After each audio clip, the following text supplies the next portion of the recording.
All right, ladies and gentlemen, it does appear that we've got some big news in store for us in Wuthering Waves 2.1. I know a lot of you are probably still very busy flying and gliding around Renacida doing all of that exploration. I heard it's around 18 to like 20 hours if you're like really grinding to get all of it done. But while you're on that adventure, Wuthering Waves themselves and Kuro Games have released some very, very exciting news for what's ahead. And so if you've been keeping up with the story, you've done a couple of the quests, the new characters releasing in 2.1 shouldn't really be that much of a surprise to you. We got introduced to good old Phoebe at like basically the very start of Act 1. She kind of moved forward with us throughout the rest of the acts, and now, based off her relationship with the Order and where the story is progressing, I'm not trying to reveal too many spoilers in case you haven't played it yet, she's going to be the very first on-banner character for version 2.1. And so, you all can kind of see over here, she has a great relationship with the Echoes of the region. We saw a little bit of that in the story quest, and it turns out that well, we don't know much about her kit. We don't know anything about her attribute, but she's going to be released in 2.1. And so kind of like seeing what is in store for us here with a little bit of that teaser. She's saying, praise the Sentinel. May they guide you to compassion and enlightenment. We see that she's a very big supporter of the Order, who, you know, might not be as nice as they appear on the surface. And to get a little bit more context about her, she's an acolyte of the Order of the Deep, always carries herself with warmth and grace. We saw that firsthand. And she's devout and steadfast in her adherence to the Order's doctrines. She embodies exceptional self-discipline, and yet beneath her composed exterior burns a vibrant spirit, a light with heartfelt joy for all she holds dear. And so we're seeing over here, she's just casually reading a book. We see that little staff that she had that was teased at the very start, even before 2.0 even released. And yeah, that's kind of what we're seeing so far. She's like sitting in a cathedral. First glance is very exciting, right? That's not the only thing, however, that's releasing in 2.1 for her. They actually came out with a bit of an animated teaser. And obviously, it's only 15 seconds. I looked at a preview of this. Let's go ahead and play it and see what other clues we might be able to draw out of this.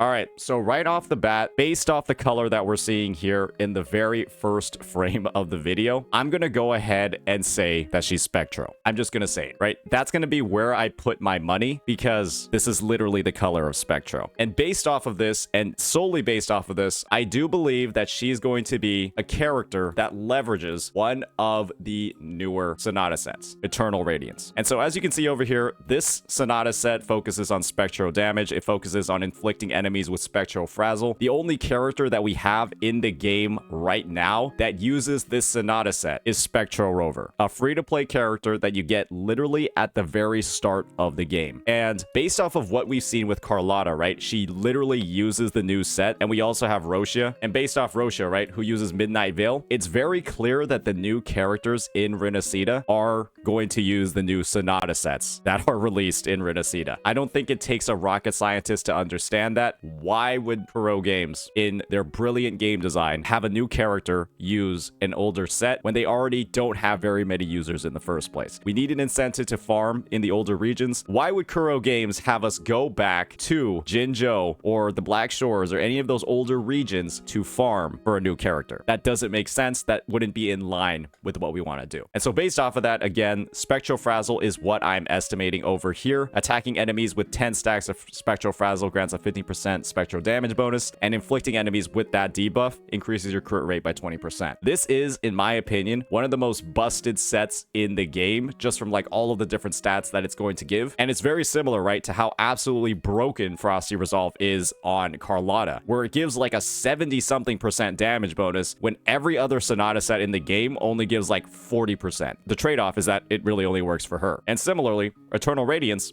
doesn't work on Jinsei, the other spectral damage dealer in the game. It only works on Spectral Rover, who has this debuff capability. And so just based off of this very first frame, I'm gonna be honest, guys, it wouldn't make very much sense at all if Phoebe was not a Spectral Frazzle character. Because, I mean, based off of her color scheme, the color of her hair, all of the context clues are there, ladies and gentlemen. So let's keep playing. All right, see some of those echoes. Oh, these devs know what they're doing here.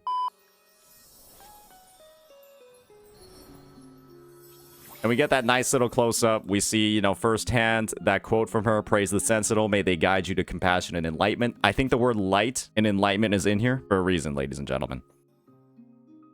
And so with that, that's going to be my take on Phoebe. Again, it's just this to me, if she wasn't Spectro, this has to be the most deceptive drip marketing in Gacha gaming. You know her devotion to the Sentinel. You know her devotion to, like, you know, this being over here. The fact that it's covered in literal radiant light, I think is the biggest clue that Kuro Games could give to the player base. And so that's where my money is going to be put. Again, I don't look at leaks. This is just my opinion on what is going to actually happen. If she's Havoc, Arrow, Glacio, whatever, sue me. But why would that be the case when this is what we're seeing on the screen? And so with that, just some more overall comments on the drip marketing. It's obvious that Kuro's taking a much different style on how they're approaching the characters and marketing them. This is one of the nicest pieces of art that we've ever had for the game. It's really comparable, obviously, to what we saw for Carlotta and Rosia back in the day. And they're just carrying it forward, right? With really artistic depictions of how the characters are working. Or, you know, how the characters are interacting, you know, doing casual things in their life. And I think it's awesome. I think it is great. So with that, let's go ahead and move on to the next item on the agenda. It's not Hikari, it's this gentleman. It's Brant. He is finally here, ladies and gentlemen. If you all are familiar with Brant, it's a minor spoiler, but it's literally the first 5 minutes of the quest. He is the captain of the Fool's Troop. Okay, well, I literally didn't even read this, but that's what Kuro Games confirms themselves. He's basically, you know, the ship captain. You meet him in like the first 5 minutes of the quest, and he is currently the only male character that's been drip marketed with Renacida and 2.0 as a whole. And so, husbando enjoyers, you know what this means. Since he's going to be on the second half, it's likely that people aren't going to have a lot of astrites saved for him. And so, if you want him, get him, boost those sales, and show Kuro Games that males actually do sell in this game. I'm gonna be in the boat of people saying that, like, I really like all the male character designs. I'm not gay though.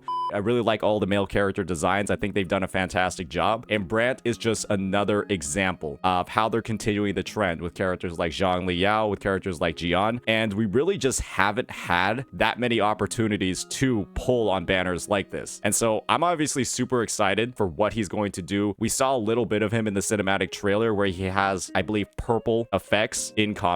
Taking a little bit look closer at what he's actually going to do, we see, like, again, that same purple color scheme being like ocean based, but this is not Electro. That's not Electro, ladies and gentlemen. It's pretty clear that this is some kind of fire, right? And we saw a similar fire to this in Geshu Lin, where he was in Jian's trailer. And to me, this genuinely looks like he's going to be a fusion character, but obviously have like purple or blue flames instead. I mean, just look at it. What else could it be? This is completely different from Phoebe's, right? Where we don't even see any inclination of her attribute at all. This is literally fire coming off of his blade and the bow of his ship. And so if he's not fusion, again, I don't know what he would be, because it's not even a context clue. It's literally a clue for what he is. So potentially he could be Havoc if we're looking at it from the direction of purple flames, but why would that happen when Rosia was literally just released and Camellia was just released in the patch before this? They've already released 2 Havoc characters in 2 patches. A third would be absolutely fucking ridiculous and would throw like the attribute balance of the roster completely out of whack. And so again, my money is on fusion. I could see how it's Havoc, but just from like a roster building perspective, it makes absolutely no sense at all for that to happen. That's kind of like where my clues are from, you know, again, all the context clues we've gotten from the game and obviously what the fuck we're seeing on the drip marketing. Let's just read a little bit more about him. In the face of danger and adversity, the stage is set for our grandest act. As the captain of the Fool's Troop, Brant exudes a carefree, easygoing charm. Saw a ton of that in the story quest. Unbound by convention. Beneath his flamboyant persona, blame, lies a genuine heart, deeply devoted to his family and companions. His life is dedicated to securing a safe haven for the troop's members. And so, yeah, he's obviously like a very important character in the story. I won't spoil too much about when it comes to what he's actually done, but he drives a very pivotal role in the entire 2.0 story quest, and I'm excited to see how they expand further on him moving forward into 2.1. And obviously, with that as well, ladies and gentlemen, we got his teaser. We got the animated one. And let's see if those rumors, right, those thoughts about him being fusion are confirmed even more here. It's on fucking fire. The anchor's on fire. I don't know what you're going to be arguing with here. The anchor is on fire. That's fire. That is fire. Okay? If this isn't fire, I'm being gaslit by Kuro Games. If he's not fusion, we're all just basically being gaslit by Kuro Games. I know it's purple. But guys, Shorekeeper is blue. She's blue and Spectro. This is purple fire. Let's just be honest here. All right, they also know what they're doing here. These devs also know what they're doing here. That's crazy. That's absolutely diabolical.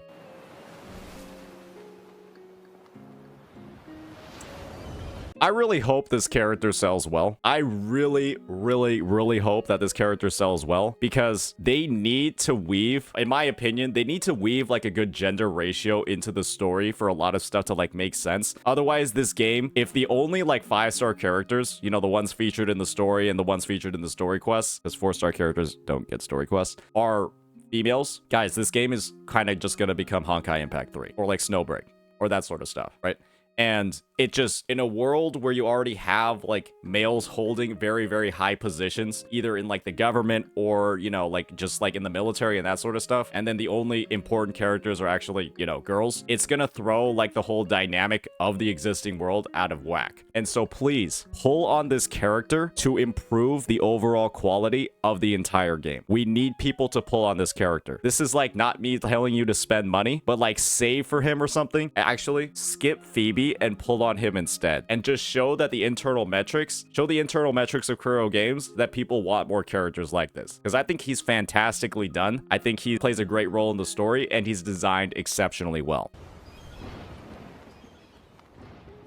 If his story quest is like this, it's gonna be absolutely badass. Bro is like Captain Jack Sparrow, but he's like dealing with way bigger problems than that silly goose ever was. This is also how we beat those gathering wives allegations, ladies and gentlemen. So with that, I personally don't have any clues at all for what his potential gear or Sonata set would be. The only thing that I could potentially think about is, as you all know, the Dragon of Dirge was a boss that basically was really focused on during the entire arc with Brant and Rosia, the Fool's Troop, obviously where that dude is from. And what this does is it summons a Grief Rift, deals fusion damage to enemies, and then equipping this Echo in the main slot grants a fusion damage bonus and a basic attack damage bonus. And so if this is the Echo that he's supposed to use, then I mean, it makes sense that it's fusion damage bonus enhanced. And I guess this means that he's basic attack damage focused, because guys, Carlotta has the Echo that boosts glacial damage and resident skill damage. Phoebe, I think she has like I haven't actually looked at the Spectra forecast, but it's pretty obvious she's going to use Frazzle. And if he uses this set, that means he's going to be using the tie-breaking Courage set. And obviously this is nautical focused. Rosia is about puppets. This guy is literally on a boat. Tie-breaking is, you know, that's what boats do. I assume he uses this set. The only tricky thing about this is the fact that it does an all attribute damage bonus. And so who knows if he's actually a different element. And then Kuro Games just releases a different forecast for the Tidebreaker set, because the fact that it's an all attribute damage bonus means that Brant's element really isn't confirmed, or Brant's attribute really isn't confirmed at all. That's my opinion on it, because if he is like Electra or Havoc, they could just release a Havoc damage forecast of this, and because the set is all attribute damage bonus, it wouldn't necessarily matter. It would just be universal. And so that's my initial clue on what his attribute, his damage type, all of that stuff is going to be, because this is a pivotal boss in his story, and obviously this shit is not going to work with Rosia. It is not going to work with Rosia, and we've already seen what Rosia's kit does.